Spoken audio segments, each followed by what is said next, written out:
Desculpa. Dá uma tossidinha. Boa noite, pessoal. Boa noite a todos. Acho que não chegou o Igor, não tá aí, não tem nenhum menino, né? Então, boa noite a todas vocês, meninas. Sejam bem-vindas para essa nova aula. Eu estava conferindo aqui, até ontem eu tinha recebido 10 trabalhos da segunda semana, né? Então, ainda faltam bastante pessoas para fazer. Então, vamos lá, não deixem acumular. Eu não coloquei data limite para fazer, mas se você deixar acumular, você vai ficar com muito trabalho para o final das aulas, tá? Quase toda semana, praticamente toda semana, tem atividade escrita. Então, não deixe acumular, porque depois fica mais difícil para vocês e vocês não vão acompanhando também as aulas, fica difícil tirar as dúvidas, tá bom? Então, o nosso assunto hoje é o desenvolvimento humano. Vocês assistiram o vídeo, né? Humano. Aquele é um documentário, que é um documentário bem longo, ele tem mais de 2 horas de duração. Foram feitas entrevistas com pessoas no mundo inteiro. Então, é um documentário muito bonito, que eu recomendo para quem ainda não viu assistir e, de repente, assistir todo, né? Eu só coloquei aqueles trechinhos para a gente ter a oportunidade de vocês verem e não ficar também tão extenso. E qual que era a proposta, né, de vocês assistirem aquilo? É para falar um pouco sobre essa diversidade do humano. Eu sempre gosto de dizer, né, que a humanidade, apesar desse nome remeter a tantas coisas positivas, tornar-se humano não é uma tarefa fácil. E nós temos uma diversidade de realidades, de condições e de vida no mundo que precisa da nossa atenção, precisa do nosso entendimento. Apesar de nós sermos todos, né, Homo sapiens, nascidos de uma determinada constituição física, biológica, nós somos muito diferentes, não existe ninguém igual a ninguém. E apesar do nosso processo de desenvolvimento, nosso ciclo vital ter semelhança aqui na China, no Japão, na Etiópia, na África, nos Estados Unidos, nós temos um processo parecido, não é igual em todos os lugares, porque vai variar conforme as condições sociais e econômicas a que as pessoas estão submetidas. Então, quando a gente assiste o vídeo, a gente vê realidades diferentes. Tem aquela senhora maravilhosa contando da vida dela, lá no meio da mata, e do qual que é a aspiração dela, né? Ter um cantinho onde ela possa plantar, onde ela possa viver e se sentir com dignidade. Era tudo isso que ela queria. E como que ela fala com uma pureza, uma delicadeza, né? Da chinela havaiana dela, da chinela, do sapato que ela não tem, de como que isso também não é visto por ela como um sofrimento. Ao contrário da gente, se a gente olhar a nossa realidade aqui, é tudo muito diferente. E se a gente olhar as realidades daquelas pessoas que contaram, né, um criminoso que pôde repensar a sua história, que pôde repensar a sua vida e avaliar as escolhas que ele fez e de como que o ambiente teve efeito sobre ele. Então, são as experiências que vão constituir a nossa história e constituir a nossa personalidade. Então, é sobre isso que a gente vai falar. Do ponto de vista prático, eu quero lembrar para vocês algumas coisas. Como a gente teve aquela semana, a primeira semana, que foi uma semana mais de orientação, a gente agora está tentando juntar tudo para a gente não ficar atrasado aí no nosso cronograma. Tentando não, já está dentro do planejamento. Então, hoje, estamos na semana 3. Vocês me entregaram a atividade da semana 2. Né? Seguindo o cronograma correto é esse. Então, nesta semana, vocês têm que fazer a atividade da semana 3, é a próxima atividade que vocês vão fazer, que é ler o capítulo 5, da página 27 a 35, da apostila que a gente estava falando agora mesmo aqui, e responder 2 perguntas que estão lá no Moodle. Vocês respondem lá dentro mesmo, vocês vão clicar lá onde está azul, responder a pergunta e me enviar, do mesmo jeito que vocês fizeram a do humano. E aí depois eu vou corrigir e vocês vão ter o feedback em seguida. E aí nós já iremos, na próxima semana, discutir, que seria a quarta semana, né, oficialmente, esse texto que vocês estão lendo, o texto sobre o aparelho psíquico que eu coloquei na semana 2, e que faz parte do desenvolvimento humano, e vocês têm a tarefa para a semana que vem ainda de assistir um filme. Olha que coisa boa, tarefa de assistir um filme divertidamente. Eu não consegui inserir o filme inteiro no Moodle, mas lá no YouTube tem ele inteiro, eu me certifiquei, tá? Tem ele em português, tem como vocês assistirem. Então é só vocês entrarem no YouTube e procurar, escrever divertidamente que vocês vão encontrar o filme. É uma animação muito legal, é gostoso de ver. Nós estamos num momento bom de ver uma coisa leve. É leve, mas tem muita coisa séria lá, vocês vão se identificar. Porque fala de como que a nossa mente funciona. Então tem muita coisa que a gente pode relacionar e compreender. Quem já assistiu, assiste de novo, porque você vai olhar agora com outros olhos e você vai perceber coisas de um outro jeito. Quando a gente assiste um filme várias vezes, a gente começa a perceber detalhes que a gente não tinha percebido antes. E aí tenta também fazer uma relação com o que você já leu, com o que você está aprendendo agora, tá bom? Para a semana que vem, do que está na quarta semana, vocês não vão ter tarefa escrita. Então, vocês têm a oportunidade aí, ó. Vocês terão uma semana que não vai ter, então vocês têm que fazer essa aqui, quem ainda não fez a do humano, e essa próxima da semana 3, tá certo? Então, hoje, esse slide também eu já disponibilizei lá na página, lá do Moodle. Esses slides que eu estou passando hoje, eles já estão lá. Para quê? Para vocês consultarem, olharem e tal. Hoje nós não vamos falar de todos eles, nós vamos começar a apresentar o desenvolvimento humano e vamos finalizar na semana que vem, bom?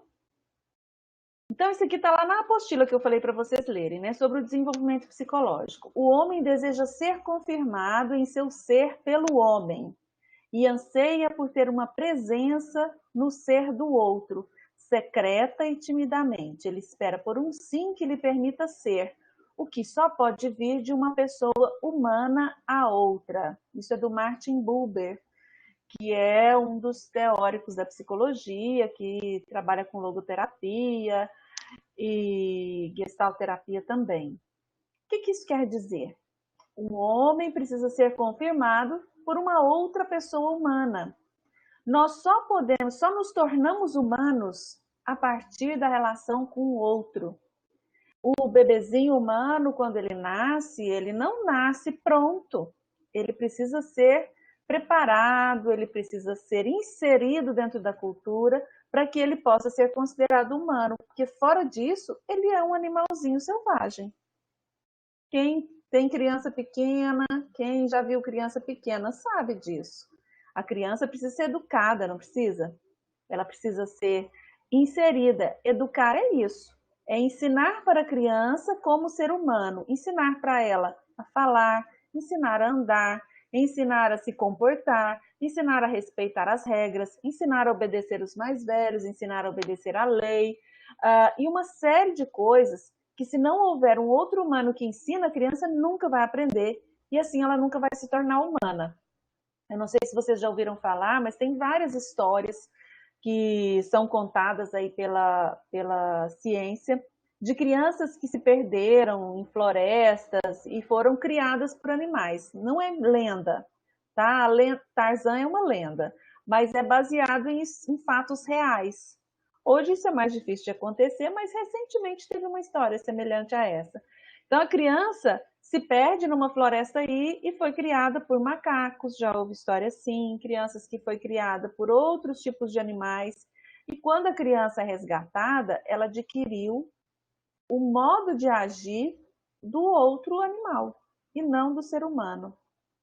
Teve um caso triste que aconteceu, isso deve ter uns 10, 15 anos mais ou menos, foi noticiado lá na União Soviética, na época, acho que ainda era União Soviética, não era só Rússia. uma criança que era criada por uma mãe dependente química que não cuidava da criança. E ela tinha cachorros em casa e essa criança ficava só no chão. E era uma criança de 1 ano, 2. Quando ela foi resgatada, com em torno de 2 anos de idade, ela não falava. E como ela era criada pelo cachorro, né, junto com os animais, comia o que caía no chão, comia o que o animal comia, ela só andava de 4, né, ela só, né, de gatão, como a gente fala aqui. E quando falavam com ela latia, porque ninguém ensinou para ela como fazer isso. Porque por mais que ela tivesse a potencialidade de desenvolver essas habilidades, ela não foi ensinada a fazer. E aí, para recuperar isso, é um trabalho imenso, né? E às vezes não se recupera. Dependendo da época que a criança for resgatada, não recupera. Então, por isso, da importância do cuidado, né, da criança, do bebê, desde que ele nasce, ele precisa passar por uma série de processos de cuidado para que ele possa adquirir as funções para as quais ele veio preparado. Então, geneticamente, biologicamente, ele está preparado para se tornar um outro adulto com todas as funções. Porém, se ele não tiver contato com outro ser humano que possibilite isso para ele, que ensine isso para ele não vai aprender. Um outro aspecto que é importante a gente falar é que o desenvolvimento ele não é uma linha reta e uma sequência que aconteça como se fosse uma máquina. Então agora o bebê sentou, depois ele engatinhou, depois ele... Isso normalmente acontece assim, mas vocês devem conhecer crianças que não engatinharam, por exemplo. Às vezes ela não engatinhou de 4 apoios, ela ficava arrastando a bunda no chão, ou criança que passou direto, né? Rapidamente ela já ficou em pé e ela já começou a andar. Tem criança que está andando aí com 8, 9 meses de idade. Por quê? Porque não é igual para todo mundo, porque depende da constituição biológica dela, genética, né? Determinada geneticamente. Deixa eu virar aqui o ventilador, porque está me entupindo o nariz. E depende do ambiente que ela está inserido. O ambiente precisa ser um ambiente que facilite o processo de desenvolvimento. Se o ambiente não facilitar, a criança terá dificuldades para adquirir e desenvolver as habilidades que ela tem para desenvolver naturalmente, tá? E o desenvolvimento passa por crises. Não existe desenvolvimento fora de sofrimento, alegria, sucesso, fracasso, frustração, satisfação, progressão e regressão. Então, o desenvolvimento ele vai acontecer em ciclos, né? Que um aspecto fica mais em evidência, depois esse aspecto fica menos em evidência. Então, são ciclos do desenvolvimento e crises. E o que é crise? Transformação. Então, existem isso durante toda a nossa vida, desde quando nascemos até o momento da nossa morte. Vocês podem perguntar, tá? Não precisa me deixar falando sozinha, não. Vocês estão tão caladinhos, me dá até medo. Tem alguém aí? Nenhuma perguntinha no bate-papo?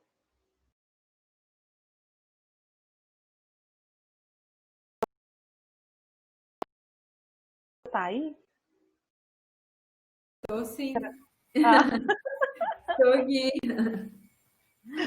não, porque pelo menos você tá aí, né? Eu sei que não tá sem som a responder. Estamos aqui, sim, sim, sim.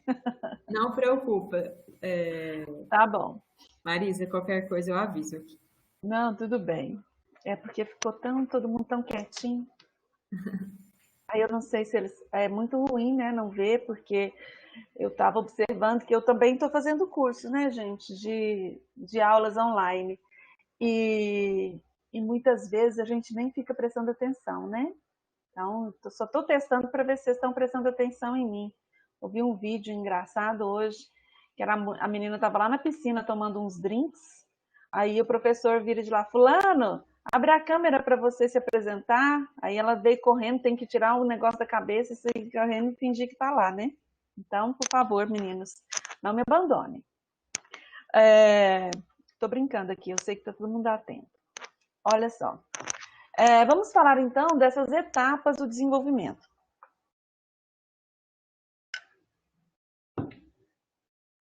O processo de vida, dentro da nossa cabeça, ele começa desde antes do nascimento. Por quê? Porque uma mãe, quando ela engravida e deseja, né, ter esse bebê, ou até quando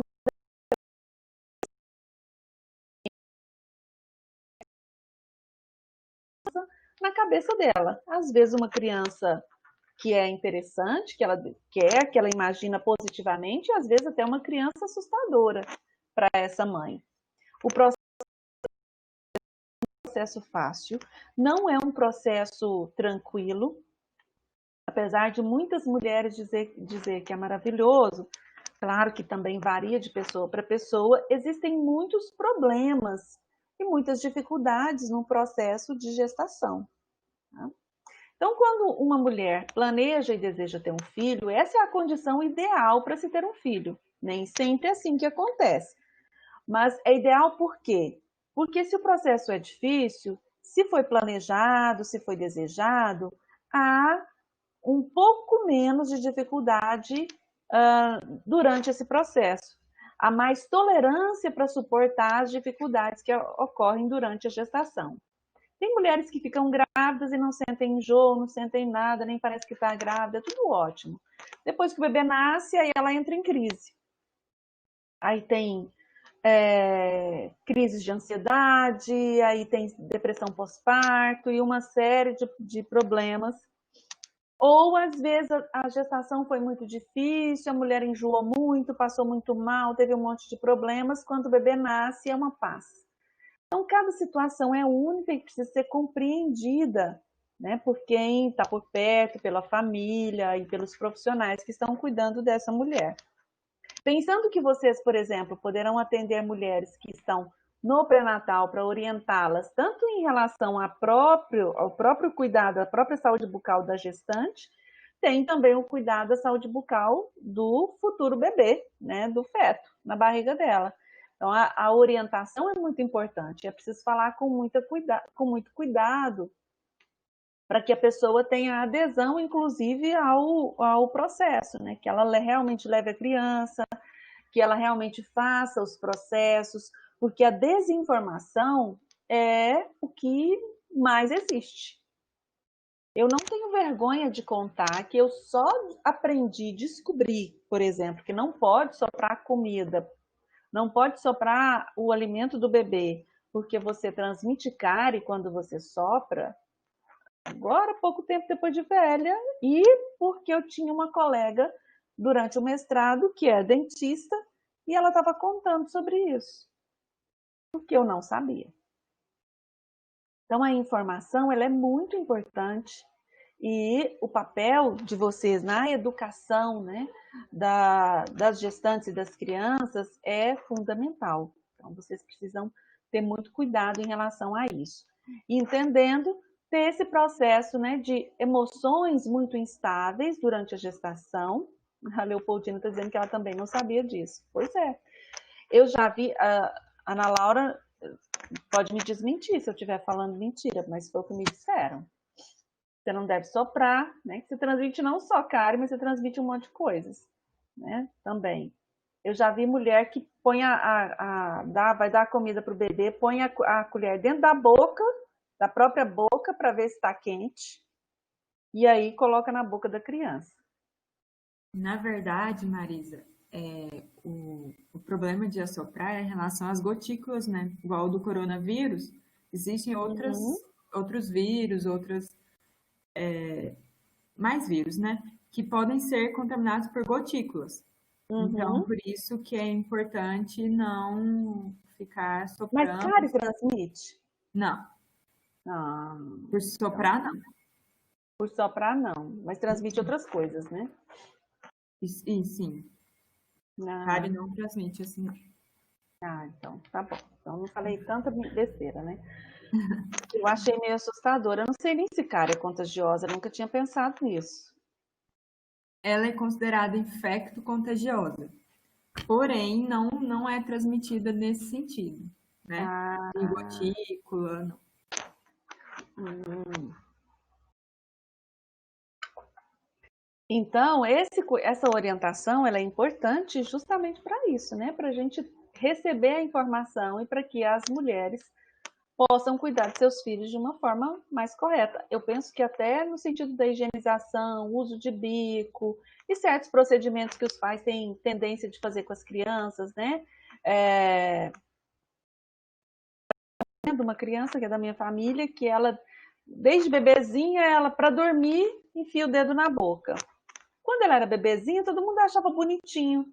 Aí dava bonequinha para ela, quando ela estava com sono, pegava a bonequinha e põe o dedinho na boca. Aí todo mundo achava bonitinho. Eu só olhava e respirava fundo para não me intrometer e pensava, quando ela ficar maior, isso vai dar problema. Dito e feito. Agora já está dando problema lá no céu da boca e o dentinho dela está ficando para fora. Né? E então, os pais, achando engraçadinho, criaram um problema para a criança quando permitiram isso, por mais que seja difícil. Só que na hora que o bebê está lá, pequenininho, chorando, esgoelando, e ele enfia o dedo na boca e cala a boca, fica muito difícil você tirar, né? Eu sei disso. Então, a gente também não pode julgar.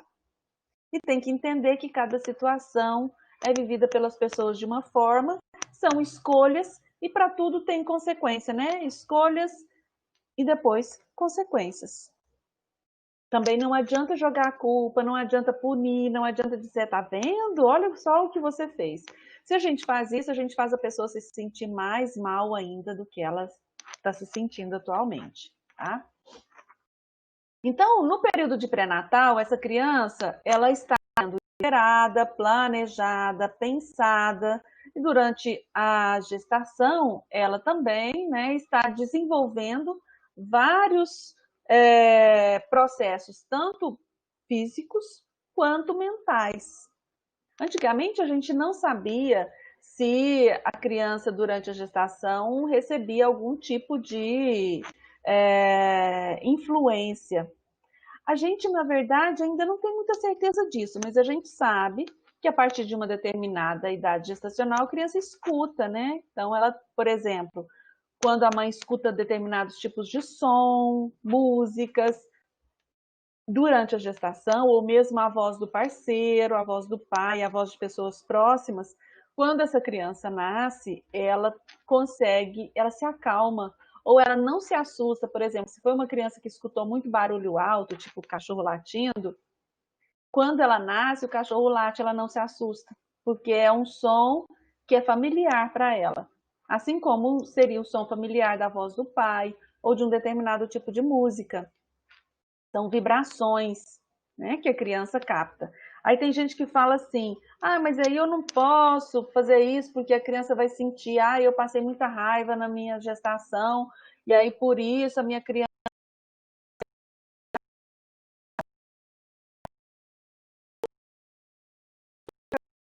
vive o que ela come, o que ela sente, é transmitido para a criança? Mas numa proporção muito pequena, porque existe um filtro, né?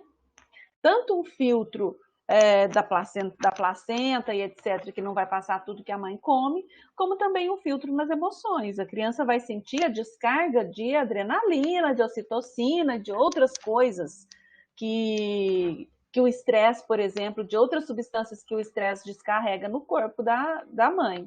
Transmite para a criança, aí pode fazer o coração dela acelerar e tal. Agora, falar que ela sentiu muita angústia e a criança sentiu essa angústia. Não dá para a gente falar isso, certo? Por quê? Porque a criança ainda não passou pelo processo de entender o que é uma angústia. Então, isso para ela não faz sentido nenhum. Ok? Então, tem gente até na turma que tem criança pequena, né? Que até falou que queria falar desse assunto. Depois pode comentar, tá? No final da aula, ou se quiser falar alguma coisa aí sobre o processo da gestação. Hoje, atualmente, se faz Existe uma cultura que é bem dentro da sociedade capitalista, que se insere nela por quê? É uma cultura de extrema valorização do processo de gestação, criando o quê? É, foto da gestação, book, é, uma idealização do processo, como se fosse tudo muito maravilhoso e perfeito e não houvesse possibilidade de frustração. E uma expectativa imensa do nascimento desse bebê e desse bebê que irá nascer, gerando, em contrapartida, um sentimento de muita frustração nas gestantes e nas mulheres, porque elas têm que sustentar uma imagem de felicidade que nem sempre corresponde ao que elas estão sentindo. E também existe um tratamento da gravidez como se fosse uma propriedade do mundo. Como existe um endeusamento, isso, gravidez de novela, Jaqueline, um endeusamento da barriga e não sei o que, a barriga também passa a não ter mais dono. Eu já vi muitas mulheres grávidas se queixarem porque as pessoas elas vão direto pôr a mão na barriga da grávida. Não façam isso, gente. Vocês estão invadindo o corpo de uma pessoa. Nunca toque no corpo de uma pessoa sem a permissão dela.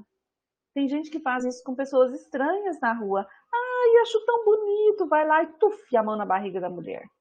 Não façam isso. Isso é uma invasão. Você está invadindo o corpo de uma pessoa e isso é extremamente desagradável. E às vezes a mulher faz uma cara de, né? Não tem coragem de dizer não, sai para lá, tira a mão de mim. Porque ainda é um corpo de uma mulher, não é um bebê. Fora que depois que nasce, as pessoas começam a ignorar as mulheres, né? E só olham para os bebês. Elas deixam de existir. E isso também é um fator de muita angústia, de muito mal-estar na vida dessas mulheres que tiveram filhos, porque elas passam a ser ignoradas pelas pessoas. Daí que muitas das vezes são tratadas como chatas, né? Porque elas passam a evitar as pessoas por causa disso. Então, existem muitas intercorrências emocionais durante esse processo. E junte-se a isso que existe ali um ser que nasce. Então, o bebê, ele existe na cabeça da mãe, da família, das pessoas que estão ali, apenas enquanto uma fantasia, enquanto ele está sendo gerado. Porque a família só vai conhecer aquele bebê depois que ele nascer. Então, muitas vezes, o processo em si, né, e o parto, aí tem a fantasia, a idealização do parto, aí o parto tem que ser assim, tem que ser assado, tem que ter um monte de coisas, e etc. E com isso, a própria relação da mulher com a criança fica desconectada, fica fora de lugar. Porque apesar da mulher, mamãe já ama muito, né, enquanto tá grávida e tal, olha, gente, não ama ainda não, porque ela não conhece aquele ser que está ali. Ela ama uma fantasia. Todo mundo ama a fantasia do bebê, enquanto ele está sendo gerado. Depois que ele nasce, há um processo de construção, é uma relação que se constrói. Você quer amar o bebê numa situação ideal, numa situação boa, a mãe quer amar o seu bebê e ela nasce, ele nasce e ela fica cheia de emoção em relação àquilo, cheia de medo, cheia de angústia, cheia de frustração, porque ao mesmo tempo que ela desejou, que ela amou, que ela acha que tem que amar, ainda é um estranho. É um ser estranho que está ali para ela cuidar e ela muitas vezes não sabe o que fazer com ele. Então isso gera muito mal-estar na mulher nos primeiros meses. Tem alguns autores que falam que os primeiros 3 meses pós-parto, a mulher surta, tem uma crise psicótica, fica louca. Durante uns 3 meses isso é normal. Porque ela precisa desconectar um pouco de si mesma para se dedicar aos cuidados do bebê. Porque nos primeiros 3 meses, aquele bebê é um bebê que só come, dorme, faz cocô e xixi. E requer muito cuidado de todo mundo. E requer uma intensidade de força física para cuidar, porque são noites mal dormidas, um processo todo de dificuldade. Obviamente que tem crianças que são diferentes, que dormem muito, que dão pouco trabalho, que choram pouco, mas ainda não reagem, não sorriem. As mães acham que sorri, né? Mas é um reflexo. Ela ainda não interage, ela não reconhece o outro. Então é muito difícil você interagir com um boneco. Porque o bebezinho, nos primeiros 3 meses, gente, é um boneco que você põe ali, fica, você põe de cá, fica, você vai lá, troca, você põe fralda, você não põe fralda. A criança não tem reação. Me lembro de uma frase de uma paciente minha, né, que ela dizia assim, que os primeiros 3 meses foram muito difíceis, porque ela cuidava do bebê, mas ele não tinha nenhuma relação com ela, que só depois dos 3 meses é que o bebê começou a reagir. Ela falou assim, não, agora sim, agora tem um ser aqui, porque ela não conseguia, era uma menina, a filha dela, que ela não conseguia se relacionar ainda com a menina, era muito ruim, era muito estranho. A Jaqueline está dizendo, né? Um pouco nada, muito. Escovar os dentes é privilégio.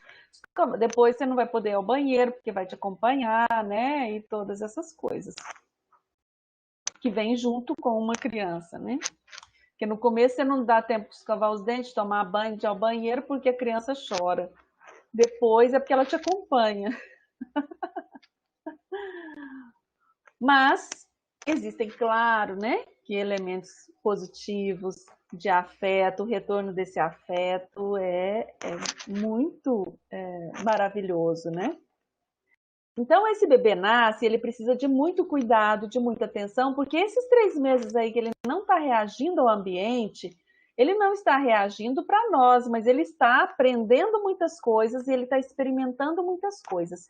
E esse bebê ele vai se desenvolver a partir da relação de afeto que a mãe estabelece com ele, a mãe ou a pessoa que cuida.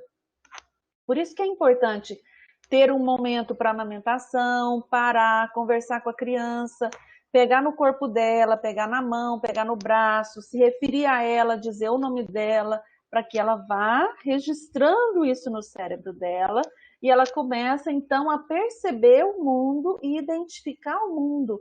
Porque nesses primeiros meses, gente, a criança não sabe quem é ela, quem é o outro, o que é isso, o que está acontecendo, é tudo muito estranho. É tudo muito diferente.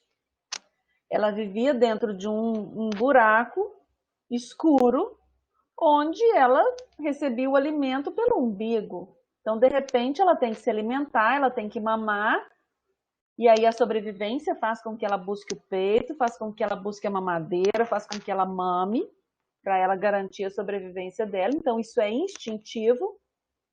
E depois, com o tempo, ela começa a perceber as mudanças do mundo, a sentir o cheiro do leite, a identificar a mãe pelo cheiro do leite, a identificar as coisas. Tanto é que o bebê se acalma se você colocar uma fralda cheia de leite ou suja de leite no berço, o bebê não chora tanto quando a mãe não está por perto, porque acalma ele o cheiro do leite. O socorro está por perto.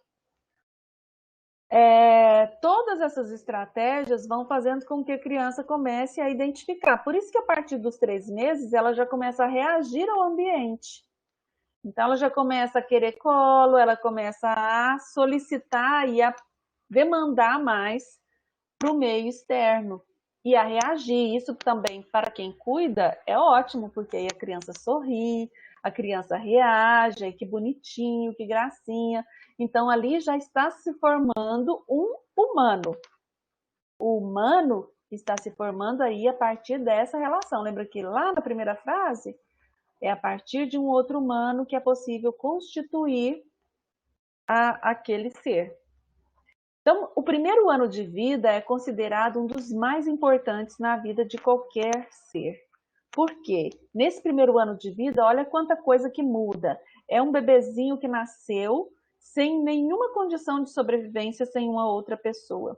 Até um serzinho de 12 meses que consegue já muitas vezes andar e falar algumas palavras.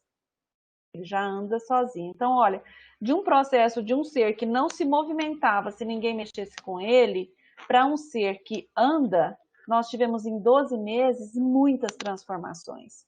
é um ser que anda, que sabe o próprio nome, que já sabe o não, que já conhece um tanto de coisas. Imagina quanta mudança que aconteceu dentro do psiquismo, dentro da parte cognitiva e fisicamente, nesse ser que está ali em desenvolvimento.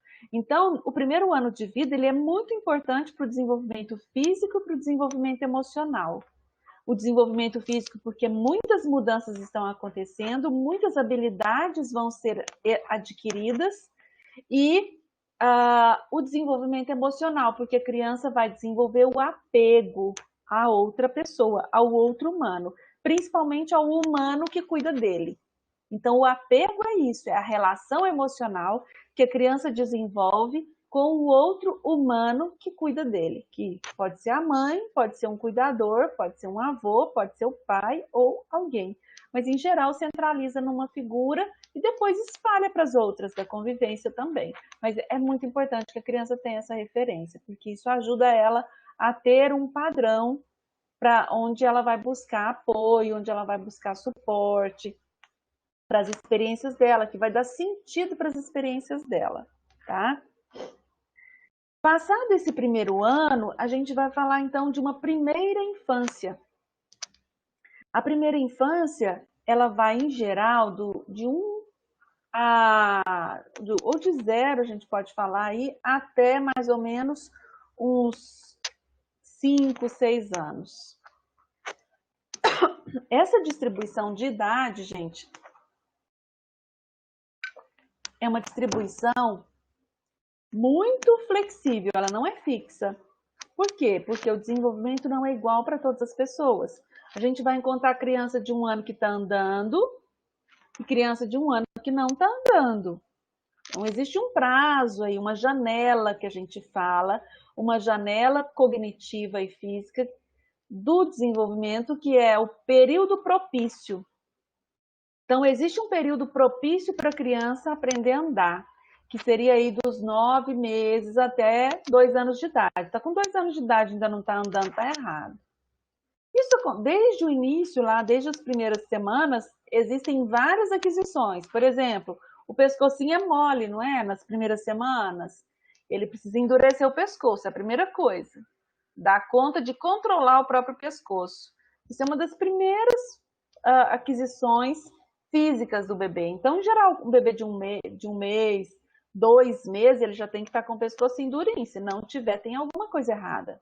A gente tem que saber disso para saber se tem algum problema.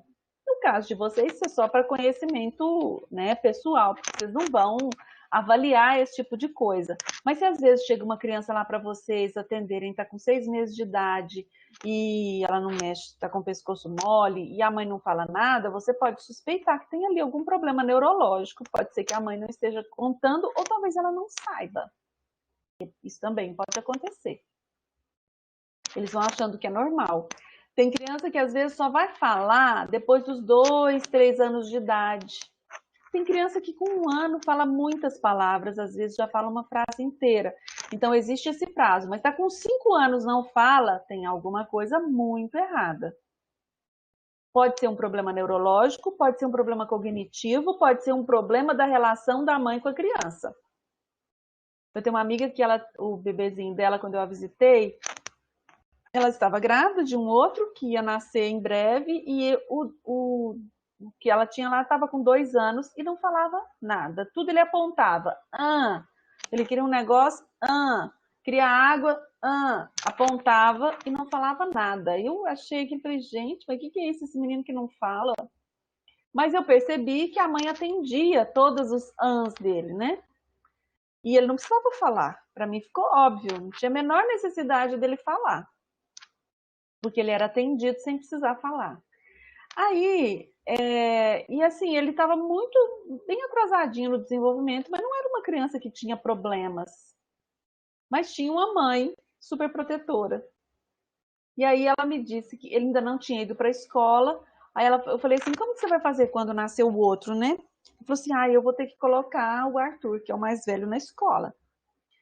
Aí eu falei assim, legal, né? Vai ser bom para ele. Você acha? Eu falei, vai, porque conviver com outras crianças, outro ambiente, você vai ver como ele vai se desenvolver rápido. Passou alguns meses, nasceu o outro filho, e aí ela veio me contar: Marisa, você não vai acreditar, ele foi para a escola, em um mês ele estava falando de tudo. Às vezes a criança precisa se livrar dos pais para dar conta de se desenvolver. O desenvolvimento, ele é espontâneo, ele acontece se a gente não atrapalhar ele e se tiver um ambiente que favoreça isso. Então a criança busca, mas existe, claro, que um processo que, se eu não precisar me esforçar, isso não vai acontecer. A mesma coisa para andar. A criança que às vezes vai para o chão mais cedo, talvez ela ande mais rápido do que uma criança que fica só no colo, porque ela não foi estimulada, porque ela não precisou. Então, o processo ele vai acontecendo a partir também da necessidade que o ambiente exige. Uma outra coisa, né, falando disso, de aprendizado. A criança de 1 ano e pouco, ela está fazendo xixi nas fraldas, né? E ela ainda não tem controle dos esfíncteres, que são os músculos que controlam o xixi e o cocô. Tem pais que querem que a criança de 1 ano comece a controlar xixi e cocô. E não é possível, porque fisicamente ela não está pronta. A criança vai dar sinal quando ela está pronta, porque ela começa a segurar o xixi. Ela começa a não querer fazer na fralda, aí quando a mãe tira a fralda, ela faz xixi. Às vezes faz xixi nos pais, faz xixi na cama, faz xixi em outro lugar, porque ela vai contando que ela já está preparada para isso. E ela começa também a falar sobre o xixi, começa a observar o adulto fazer o xixi, mas isso vai acontecer naturalmente, a não ser quando os pais atrapalham. Eu vi um caso de uma criança, uma vez, fui dar uma aula lá em São Paulo, e a mulher veio me contar que o menininho dela, ele já estava com 7 anos, e ele só fazia cocô na fralda. Que ele ia para a escola, e aí ela tinha que pôr fralda nele, porque senão ele não fazia cocô. Agora, olha o que é isso, né? Tem alguma coisa muito errada aí, não é com a criança, tá? É efeito do modo como a mãe cuidou desse processo.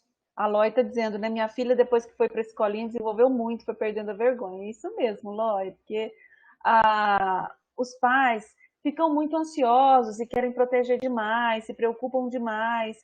E a criança, quando ela está num outro ambiente, com outras pessoas, com outras crianças, ela tem outro repertório, ela tem outras possibilidades. Então, eu sou sempre muito a favor da criança ir para a escola mais cedo, não para a escola, né? De ir para um espaço onde ela conviva com outras crianças, especialmente se ela não tiver irmãos, primos e tal, de convivência. Na minha infância, a gente brincava na rua. Hoje, você não vê mais criança brincando na rua. É uma perda muito grande isso. Mas o mundo não permite mais isso. Então, se puder mandar para a escola para que ela tenha relação com outras pessoas e com outras crianças, é ótimo, porque ela se desenvolve mesmo. E tem atividades, tem outras coisas, e que os pais, às vezes, não têm tempo de fazer. E não tem energia também, né? É um descanso. Mirena está dizendo, eu conheço uma criança de 6 anos que dorme de fralda. Isso, Mirena, é isso mesmo. Para que uma criança de 6 anos vai dormir de fralda? Porque a mãe não quer ter o trabalho de ter que trocar, ou de acordar à noite, de acordar a criança e levar ela para fazer xixi, porque isso dá trabalho. Ou porque ela não quer correr o risco de ter que trocar o lençol depois. Então, tem muitas circunstâncias que vão pesando aí. E quando o pai não tira a fralda da criança, ele está fazendo o quê? Atrasando o desenvolvimento emocional dela. Não é mais o desenvolvimento físico, porque a capacidade, a possibilidade de controle ela tem. Só que o desenvolvimento emocional dela está ficando atrasado. A criança está ficando regredida. Ela podia já estar em outra etapa do desenvolvimento dela, mas ela está presa lá atrás porque os pais estão segurando. É isso aí, Cristiana. As crianças estão perdendo a possibilidade de brincar. E o brincar é muito importante. E aqui para vocês é muito importante a gente falar sobre o brincar, porque a partir do brincar a criança adquire habilidades, a criança resolve problemas emocionais, a criança fala, a criança diz do que ela sente. Então, o brincar é fundamental para as crianças desde sempre.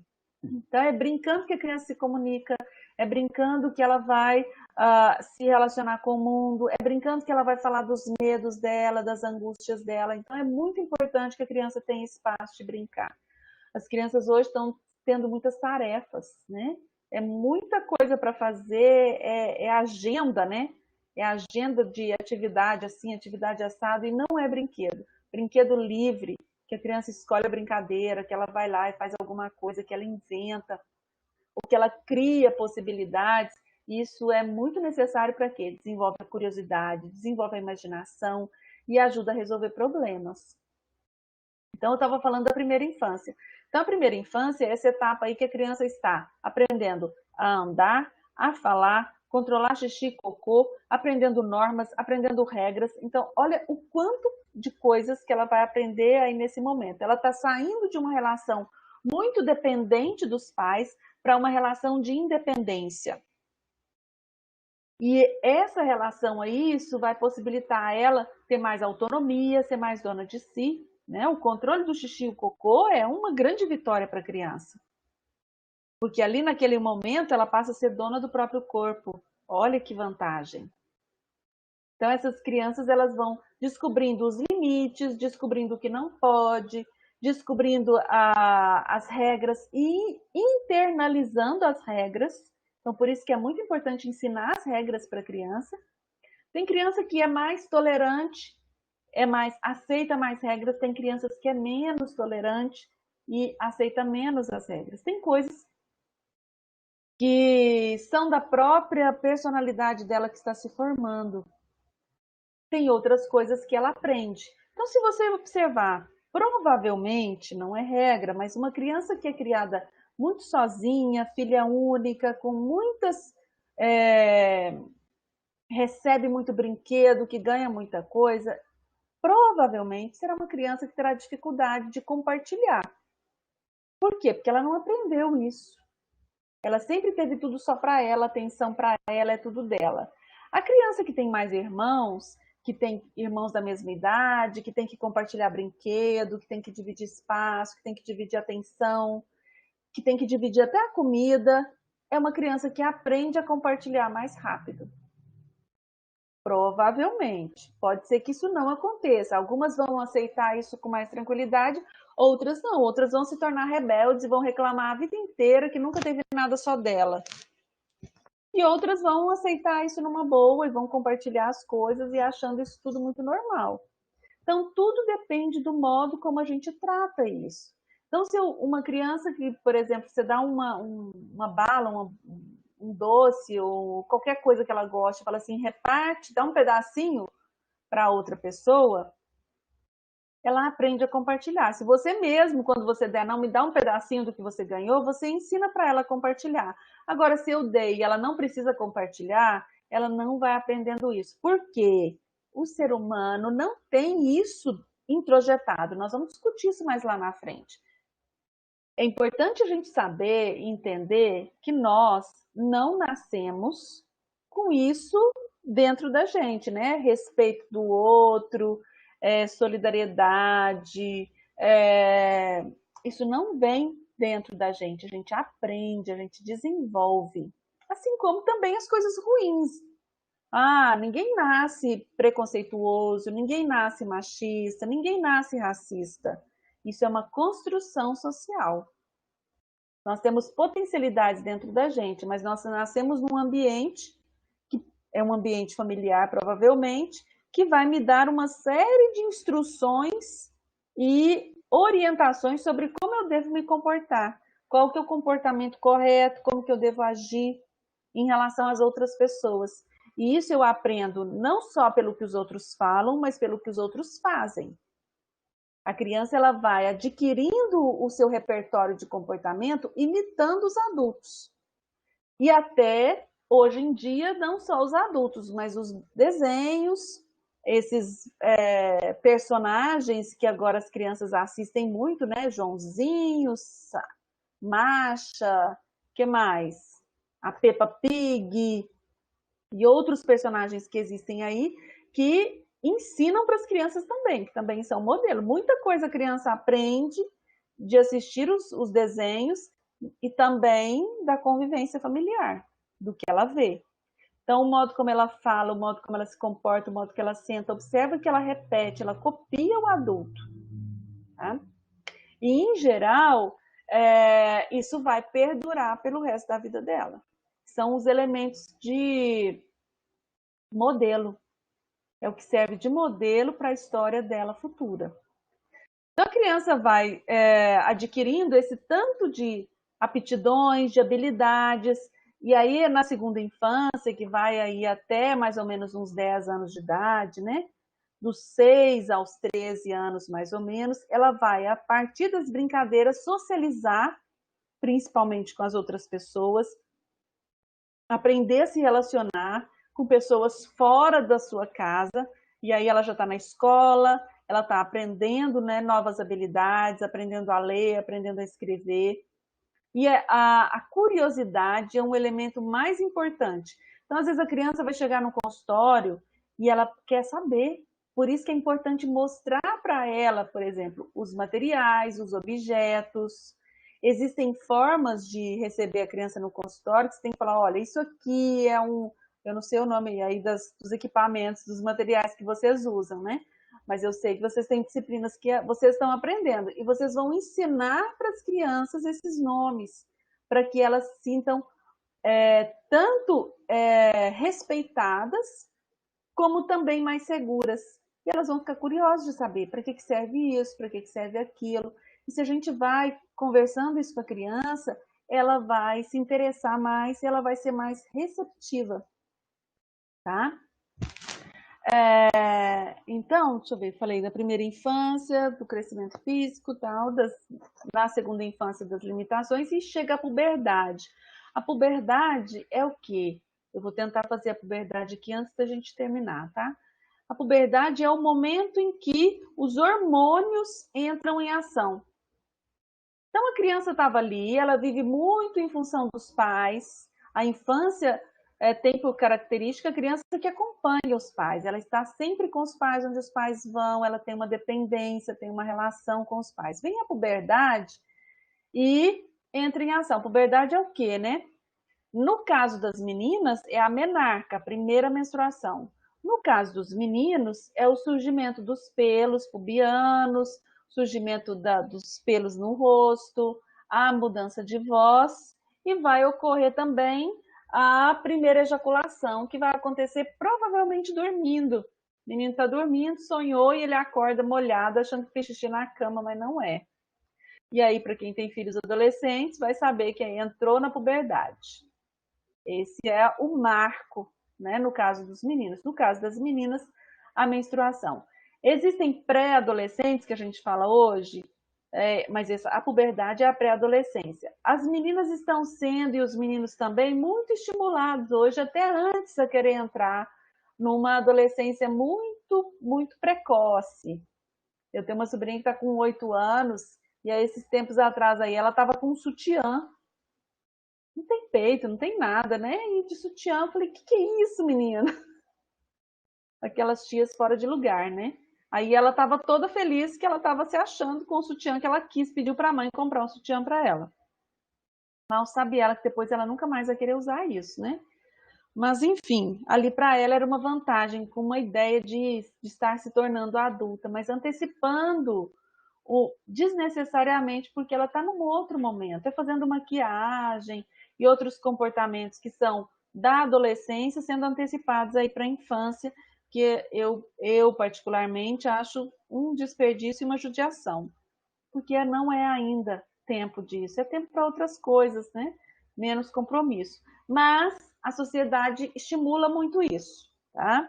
E também porque as meninas estão imitando as adultas. As outras jovens, as adolescentes, a criança tem ânsia de crescer. Para quê? Ser independente, ser dona de si. Né? Porque o adulto dizendo para ela o que ela tem que fazer o tempo todo é muito cansativo. E aí a puberdade vem com esse marco e uma mudança de comportamento. Os hormônios vão mudar, inclusive, o modo de se comportar desses adolescentes, porque eles vão começar a se tornar questionadores e muito insatisfeitos com a realidade que eles estão inseridos.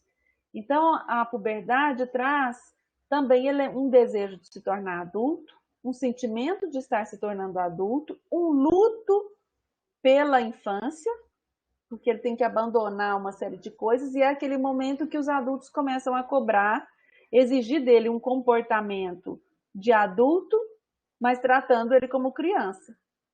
Então tem sempre aquela fala dos adultos, né? Ah, mas você já é grande para algumas coisas, mas você ainda é criança para outras, e aí é todo um processo, né, bastante difícil. E a tendência é piorar, e aí eles começam então a desafiar a autoridade e a desafiar os pais. Todas as autoridades são representantes dos pais. Então esse desafio, né, a Luciane está falando a minha de 18 e a rebelde, é isso mesmo.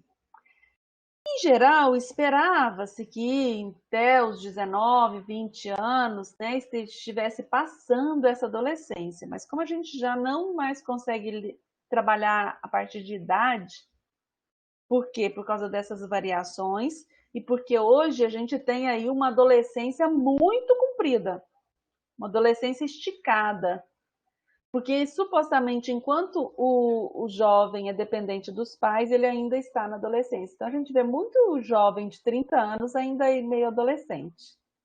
Porque o que caracteriza a adolescência? É um processo, é a transição da infância para a idade adulta, onde ele está se reconhecendo, avaliando a criança que ele foi e pensando no adulto que ele quer ser, desafiando a autoridade para dizer para os pais: eu não sou o que você idealizou, eu sou eu, com personalidade própria, com pensamentos próprios.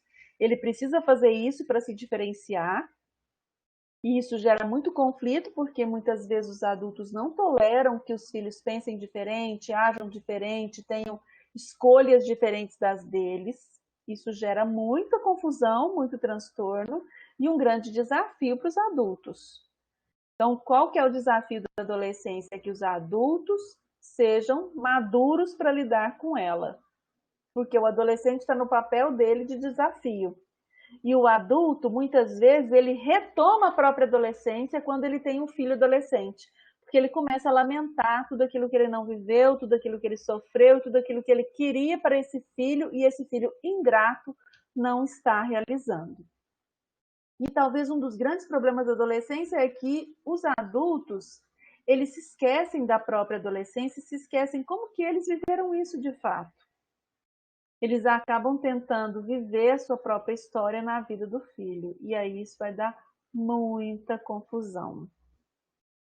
E aí, o processo de passagem da adolescência é o processo de amadurecimento, né? O de assumir responsabilidades, de assumir compromissos, de atingir o seu auge físico, né? Aí se torna um adulto.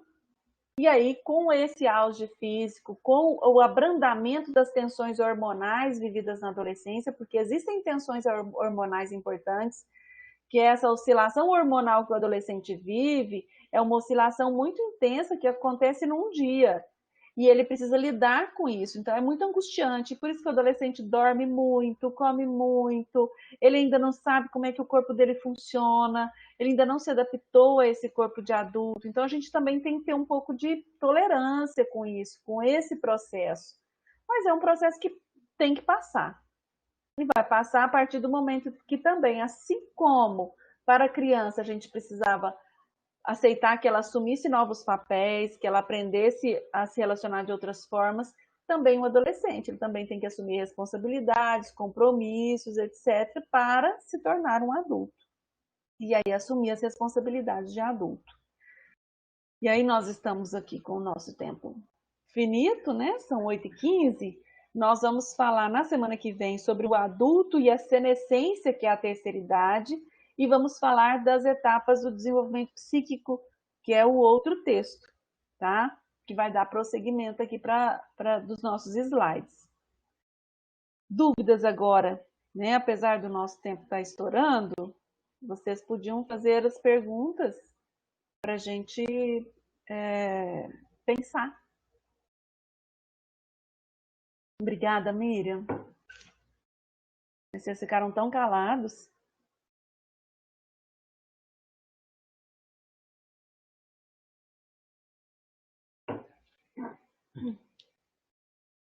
Hoje eles não estão de muito papo, né? É, todo mundo tão caladinho. Muita gente está digitando. Vocês podem se preparar aí, que todo mundo vai abrir a câmera para a gente tirar uma foto, tá? Quero todos, porque só para tirar a foto todo mundo pode abrir. Quer dizer, 12, né, que aguenta só.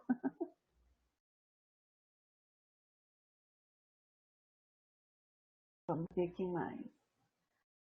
A da Luciane tem 18 Rebelde, né? A Mirena gostou, adorei. Obrigada, meninas. Muito esclarecedora, obrigada. Obrigada, gente. É para vocês.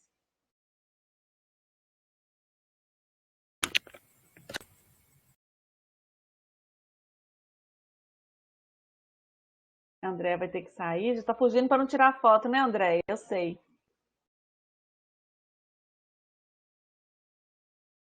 Já até entrei, A ó. outra, Andreisa, também fugindo. Ah, você veio, né? Samarane.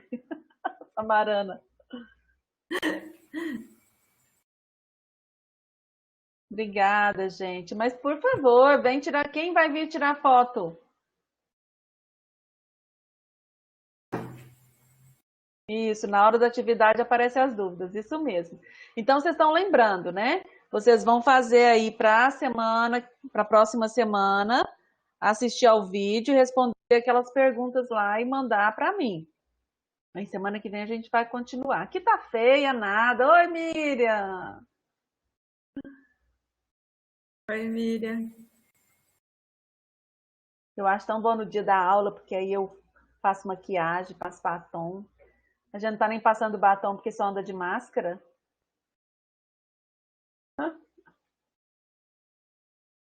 Ó, oh, a Mara também veio. Muito bem. Quem mais vem?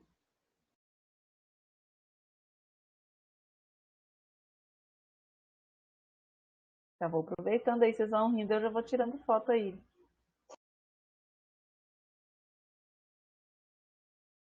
Não sei se tá dando certo aqui, parece que não tô conseguindo.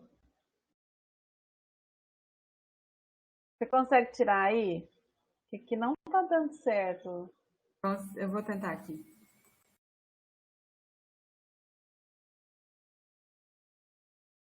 Cristiane! Que será que esse negócio não está funcionando? Eu tenho atualização que eu não fiz? Peraí.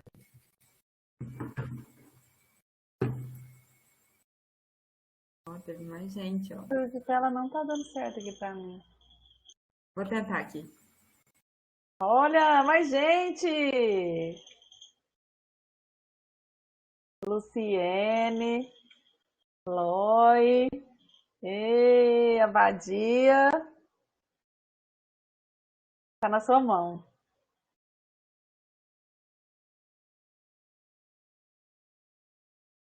Eu tentei tirar uma aqui.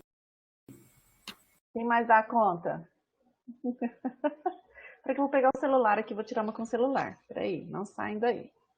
Vou mandar para você, Mari. Depois eu coloco Tá. no grupo.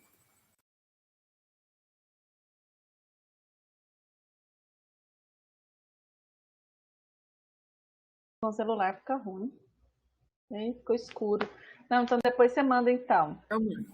É só se eu fiquei bonita. Gente, foi um prazer estar com vocês. Obrigada, tá?